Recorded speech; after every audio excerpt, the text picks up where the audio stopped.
doon sa paglalabasan natin. So yan, shall we mga katropa, yan, pupunta na naman kami sa event. Ulit, syempre, kailangan mag-event na mag-event. So ibig sabihin, libre libot na naman po kami. Parang sumobra yung tali ko sa likod. Masyadong luluwagan natin guys para maging parang semi-off shoulder siya. Kasi bukas yung likod nito naka-open yung back. Tapos dapat andito siya. Nagpapakamanang yata ako today. So yan, guys. Ay, libreng libot na naman tayo today. Bye-bye. Diba? Bye-bye daw. Kaya hindi po ako mahilig maglibot kasi nakakalibot na po ako ng libre. So pag walang events, minsan may mga nag-aayang kaibigan na libot-libot, tinatamad po ako kasi suyang-suya na po ako maglibot maglibot sa trabaho. Libre trabaho, ay libre libot while working. Sarap po ng ganung trabaho, di ba? So yung mga gustong mag-shift ng trabaho, gustong mag-events, pero po namumuhunan po tayo dito sa events, hindi po to trabahong trabahong wala lang. Namumuhunan po tayo minsan. Merong mga times po na puhunan pera. Ay, syempre kailangan may pera din po talaga kasi sa LGU po naka-voucher po yung binabayad sa mga talent, sa artista. So kung minsan po ang voucher po after ng event ang bayad. So kailangan po meron kayo naka-ready cash na pangbayad. Pero pag trusted na po kayo ng LGU, pinagkakatiwalaan na po kayo na hindi nyo po sila lolokohin at hindi nyo po iuwi ang milyong-milyong pera nila before event po, talaga nire-release po nila ang cheque para the day before po ng event na i-encash natin at naibabayad. So hindi tayo mag-aabono, madalang po yun. Dahil para po makuha po ninyo ang tiwala ng LGU, kailangan nyo po magtanim ng ilang taon. So ako po kasi nasa business na po ako ng events for almost 2 decades na po. Bata po akong nag-start sa events. So nakailang palit na po ng mayor ang isang lugar. Andun pa rin po ako. Ang unang-unang puhunan po sa events, tiwala. Yun lang po, pakikisama. At kailangan po talaga super low profile po kayo. Hindi lamang po si mayor, hindi lamang po si Gob ang pinakikisamahan dito. Lahat mula po sa mataas hanggang sa mababang klase ng tao, kailangan po pantay yung turing natin sa kanila. Hindi lamang po kung sino yung boss natin, yun lamang po yung irerespeto at igagalang natin. Kasi hindi po kayo magtatagal sa industriya ng events kapag wala po kayong magiging mababang loob sa kapwa. And bawal po yung gamitan sa ganitong trabaho kasi hindi po nagtatagal. Bawal din po yung pera-pera sa ganitong trabaho. Kailangan po sa lahat ng trabaho na meron tayo, kailangan yung trabaho nasa puso natin. Mapa-events po yan, mapa-ibang trabaho pa po yan. Kasi pag hindi po natin mahal yung trabaho, pangit po yung outcome ng trabaho. So pag pangit po yung events nyo at gusto nyo lang naman ng pera, kaya gusto nyo mag-events, hindi nyo po mapapaganda yan. Kasi pilit nyo pong pipigain yung kita. So ano mangyayari? Wala po kayong magandang events. Hindi po ba? So doon sa mga gustong magkaroon ng trabaho na libre libot, libre foods, ganyan lang. Yan, paturo po kayo sa akin. Tuturuan ko po kayo. Si katropa po, baka eto na po yung mga last na sama niya sa events kasi mag-start na po yan sa bagong work niya. Pero pa-flight po muna yan bago mag-start sa bagong work. So makikita nyo solo na naman po akong lalakad. Solo nyo na naman ako makikita sa bawat events ko. Or diba no? So hindi na siya makakalibot. Ang libot na lang niya ay magtanim sa farm namin. Yun po ang libot niya. So ako na rin po maglilibot. Mas gusto daw magtanim. Ayoko po, gusto ko lang pong kumain sa farm. Ayoko pong magtanim. Na-try ko na po. Mahirap. Shout out sa mga farmers. Napakahirap ng trabaho nyo. Kaya dapat itaas na po yung bilihan, no? Yung ano ng bilihan sa mga gulay, ganyan. Masyado pong mahal ang gulay sa palengke, pero sa mga magsasaka, mura-mura nila binibili. Kawawa yung mga magsasaka, hirap-hirap eh. Tapos ganun lang. Imagine yung talong binibili nila saan yun? Kaya anong lesson? Ano? Kung meron kang munting farm naman, tanim ka, huwag kang bibili. may kaunting oras ka, hindi na namin ililibot yun. Yan. I-google na lang namin doon sa farm. Magtatanim kami ng mga gulay-gulay. Yan rin na mga katropa, so hindi na ako makakalibot. Napakaganda ng may mga ganong pagdating ng araw eh meron tayong kaunting pinipitas-pitas pa. Fresh. Pitas-pitas. Na gulay. Fresh. At tayo mga Ilocano tayo eh. Ako, napakahilig ko sa mga dahon-dahon. Kasla kakambing. Lakalding ako nada pero pampahaba ng buhay yun. Dahon-dahon. At ang ini, dahon tea.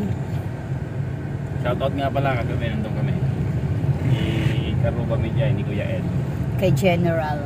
Kay retired General Eduardo, Sorita. na taga Cagayan. Cagayan mo lang na kababayan mo mula. Parehas nga katangtang ko yung ng Ilocano. When ngem ka simsiputan da nga Ilocano. Manong General Ed, nagima sinilutom nga pakbet. Original. Dininding ajay. Pakbet. Ay. Tapos sinikkan na tinunong at tilapia. Gimas. Tapos kumain kami ng nilagang mani Sa ako yung after. katangan din may isang red horse, tagay kami din may isang bilog. Si Kalong timong may isang mga tumagay di, may isang bilog. Good thing. Sa mga ganong tropa, ang dami nilang kwento kasi galing sila sa mga talagang legit na battlefield kasi mga former Military. active sa military. Yan po ay si retired General Manong Ed. Mabuhay ka. Ang gusto niya lang mangyari dahil malawak na yung lupay niya, tatanim-tanim na lang siya. Eh nainggit kami kaya gagawin din namin. Kapitbahay namin yung sa farm. May tanim ka din naman doon. May tanim din, kalamansi, kinain pa ng mga ligaw na kambing. So sunod, yung kambing nakakatayin ko. Wala na eh. Ha?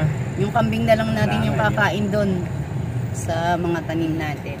Dahil nilipat na natin sila, si Riri at saka si Rara. Kasi Parami bukas namin. magpapadamo na. Parami kami ng kambing. Mga Para pag tropa. dumalaw kayo sa amin, tropa, mga katropa, yan. Pag dumalaw kayo sa amin, ipagkakatay namin kayo ng kambing. Pero make sure na naka-follow kayo at naka-subscribe sa aming channel at saka na-share nyo po ito at nagko-comment kayo doon. So bibilangin natin yan. Dapat may proof kayo. Habang hindi pa dumadami yung kambing, kung gusto nyo na Pagkakatay agad, namin kayo. kung gusto nyo na agad bumisita sa Munting Farm, marami ditong nabibiling native na manok para makatotohanan. Ibibili namin kayo. Yun muna pagsasaluhan natin. Yung kambing medyo Sa mga subscriber matagal pa yun. out there. Pero pag dumami, Pwede na. pwede. Hindi namin pagdadamot yun. Pag na-reach na ng Rara's Vlog yung 1K follower, yan, magkakatay kami ng kambing. Tapos yung mga malapit sa area namin na subscriber, pwedeng pumunta doon. Kasi guys, meron na kaming mga meron ng anong tawag dito? May mga ads na po dun sa ibang vlogs namin. May mga ads na po dun sa mga actually, minsan tatlo, minsan sa middle po ng vlog namin, may pumapasok, kaya lang hindi pa namin makuha kasi nga kulang pa ako ng subscriber. So yun lang ang kailangang mapunuan, makumpleto para pumasok na po yung yung bayad. Pero anyway, kumikita na naman na siya. Sana sa mga viewers, huwag niyong i-skip. Watch niyo po yung yung ads. And thank you po sa mga supporters, sa mga followers dyan, sa mga tumatawa sa kakornihan ni Katropa. Sa bagay, natatawa din naman po. Diba? So yun, see you guys. And tomorrow, magpapadamo kami. Share namin sa inyo yung pagdadamo na gusto namin mangyari doon. Kasi yung iba, kinakat yung damo. So sabi niya, since sanay naman siya sa sa bukid, mas maganda daw ipapasunog. So kailangan bantayan namin kung paano susunugin yun. Para pag makulit yung damo, maganda yung tubo, magandang pagkain ng mga kambing. Yun po yung since mga magtatagulan na rin, kaya nililipat na namin yung mga kambing doon. Oo, gagawa na siya ng sarili niyang bahay para in case may tanim na hindi kainin ni kambing ang tanim. Lagyan natin siya doon ng backyard niya na may sarili siyang damo.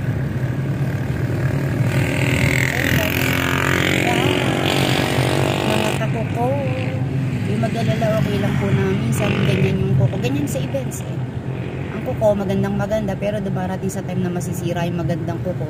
Eh wala na po akong time magpagawa ng nails. Hindi naman po ako pwedeng yung unahin ko pa yung pagpapaganda ng nails kesa yung asikasuhin yung event. Yan. Gusto ko po kasi bago ako mas maagang dumating dun sa sa event place para ma-ocular po natin yung venue, kumpleto na or ano pa ba yung kulang sa setup. Kailangan po ganun. So, bawal po yung antukin sa events. Kahit inaantok ka, kailangan maaga ka lagi. Bawal matulog. Tulog ka pag yari na. Sarap pa buhay dito ngayon. Dahil dito pa ako. Pag-umalis na. Pag nasa work na po siya, hindi na. Natutulog na po ako sa paborito kong stopover sa McDonald's Talavera. Yun, doon ako natutulog ng mga 5 AM. Gigising ako ng mga 6 AM. Babiyahe ulit ako. Yun, pauwi. Shoutout nga pala. LTO Cabanatuan. Napakaganda ng inyong serbisyo. Nagpad ako ng restriction kahapon ng license ko doon sa LTO Cabanatuan. Yan, pwede na. Napaka-smooth ng kanilang serbisyo. Kaya sa mga taga Cabanatuan or malapit, Nueva Ecija, sa Cabanatuan kayo lumapit. PM nyo ako. PM nyo ako yan sa mga gustong mag-add ng restriction or pareño or kumuha ng license, hindi makakuha dahil sa mga kulang yung mga documents nyo. PM nyo ako. Bye! Pupi ka na, totoo na to. Bye! Ingat kayo lagi. Kami din. Ang init dito guys. Sobrang init. Kaya, so aayusin ko na muna. Uminom ng maraming tubig. Para hindi kayo ma-dehydrate guys. Tubig at saka para hindi uminit yung katawan nyo. Hindi kayo ma-heat stroke. Kailangan po ng water. Right. Go dito. Right. Yes. Sundan nga pala natin si Insang Pili. Yun pa. Yung pinsan niya napakayaman sa isda. Malimigay lang yun. Dayuhin lang natin yung fish pan niya. Napakabait na tao. Napaka-humble po ng pinsan ko na yon. Napakadaming pera, jologs. Kaya lang talagang minsan yung bibig din parang ako din po guwapa kasi sa mga pero mas malupit sa akin yun. Pero jologs po yun. Actually may plano kami. Gusto nyong dumayo rito, hindi namin kayo gugutumin. May plano kami noon, magkagawa daw po kami ng mini fish pan dun sa farm namin. So tutulungan kami ni Insan. Para pagka pwede kayong mamingwit doon. Diba? Sa babi na nga, ang dami ng kwento. Bukas naman yung iba. Totoo na to, bye-bye. Bye.